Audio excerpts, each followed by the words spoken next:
BNP chairperson Begum Khaleda জিয়ার বিদেশে চিকিৎসার জন্য কোন দুই দেশে যাবেন সেটা নিয়ে ইতিমধ্যে আলোচনা করেছে বিএনপি চেয়ারপারসন খালেদা জিয়া দীর্ঘদিন ধরে লিভার সিরোসিস, হৃদরোগ, ডায়াবেটিস, আর্থ্রাইটিস ও কিডনি সহ বিভিন্ন জটিল রোগে ভুগছেন। উন্নত চিকিৎসার জন্য তাকে বিদেশ পাঠাতে কাতার থেকে এয়ার অ্যাম্বুলেন্স আনার চেষ্টা করছে বিএনপি।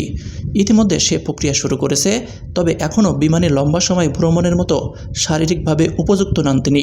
মেডিকেল বোর্ড সায় দিলেই চিকিৎসার জন্য বিদেশ যাবেন তিনি। সেখানকার মাল্টিপল ডিজিজ সেন্টারে তার লিভার প্রতিস্থাপন সহ জটিল চিকিৎসাগুলো করানো হবে। শুক্রবার 6 সেপ্টেম্বর খালেদা জিয়ার চিকিৎসায় গঠিত মেডিকেল বোর্ডের একাধিক সদস্য এ তথ্য জানান। মেডিকেল বোর্ডের সদস্য ডক্টর আল মামুন বলেন, আমরা চেষ্টা করছি বিমানে ওঠার জন্য। ফিজিক্যালি তিনি এখনও পর্যন্ত ফিট নন, আরও কিছুটা সময় লাগবে। বিএনপি চেয়ারপারসন এখন কেমন আছে জানতে চাইলে তিনি বলেন, আগের চেয়ে ভালো আছেন।